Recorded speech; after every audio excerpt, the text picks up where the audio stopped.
Sir? ஐரோப்பிய நாடுகள் ஒரு பக்கம் வந்து ஈரானுக்கு எதிராக வந்து சாங்ஷன் பண்ணுறதா இருக்கட்டும், குறிப்பாக வந்து இந்த அணு ஆயுதம் தொடர்பான விஷயங்களில் தொடர்ச்சியாக பேச்சுவார்த்தை போயிட்டே இருக்குது. அப்போ இது சீரியஸாக பண்ணுறதுனால தான் இன்னொரு பக்கம் ஐரோப்பா மூலமாக இந்த ஒரு தடுக்கிற நடவடிக்கையை செய்கிறாங்களா? ஆமாம், அதாவது ஐரோப்பா வந்து என்ன சொல்கிறாங்கன்னா, நாங்கள் மட்டும்தான் உலகத்தில் வந்து எல்லாமே வச்சுருக்கணும், எங்களுக்கு நாங்கள் சொல்கிறது பூரா கேட்டுக்கிட்டு இருக்கணும் அப்படின்னு சொல்லி இருக்கிறது தான். ஐரோப்பாவில் வந்து மினரல்ஸ் பார்த்தீங்கன்னா மினரல்ஸும் அது இருக்கிறது ரொம்ப ரொம்ப குறைவு.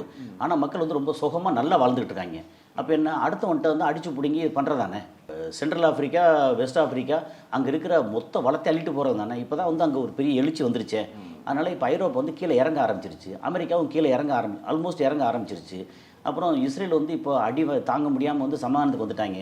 அப்படி ஏற்கனவே பேசும்போது இஸ்ரேலை பற்றி பேசும்போது பெரிய அளவுக்கு வந்து அடி வாங்கிட்டாங்க. ஆனால் வெளியே தெரியாத ஊமக்காயம்னு வச்சுக்கோமே அப்படி. அப்போ வந்து மொத்த யூரோப் இருக்குல்ல, அந்த யூரோப்பில் வந்து எப்பவுமே ரெண்டு பார்ட்டாக இருக்குது. ஒரு பக்கம் ஏழை நாடுகள், யூரோப்பில் ஏழை நாடுகள், இன்னொரு பக்கம் பணக்கார நாடுகள், நேட்டோவில் இருக்கிற பணக்கார நாடுகள். ஓகே, ஸோ இந்த பணக்கார யூரோப்பெல்லாம் வந்து ஏழை நாடு ஆக போகுது அப்படின்ற சிக்னல் எல்லாம் தெரிஞ்சிருச்சு. இப்போ இவங்களும் வந்து இந்த மாதிரி ஐசிபிஎம் டெஸ்ட் பண்ணிட்டாங்க, அது ஓகே ஆயிடுச்சு. அணுகுண்டு டெஸ்ட் பண்ணிட்டாங்க, இப்போ அணுவாத நாடாக மாறிடுச்சு. அப்படின்னா இவங்க வந்து யாரும் இங்கே வந்து நாட்டாமல் பண்ண முடியாது. இந்த மொத்த ரீஜன் வந்து ஈரான் கட்டுப்பாட்டுக்கு வந்துடும். கட்டுப்பாடு டைரெக்டாக வருதே இல்லையோ, அடுத்தவன் கட்டுப்பாடுக்கு குறைஞ்சிரும்.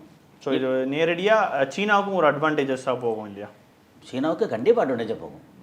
என்னென்னா, இப்போ எப்படி பார்த்தாலும் சீனாவும் ஈரானும் நட்பு நாடுகள். ஓகே, சீனா வந்து ஈரான் வந்து கீழே இறக்க மாட்டான். ஏன்னா அவனோட ஆயில் வந்து அவனுக்கு சீனாவுக்கு தேவைப்படுது, அதில் கொடுக்குறாங்க. இதனால் இது வந்து எப்படின்னா, மொத்தத்துக்கு அரபு நாட்டில் இருக்கிற ஆயில் இருக்குல்ல, இந்த ஆயில் விநியோகம் இனிமேல் வந்து அவன் இஷ்டத்துக்கு பண்ணுவாங்க.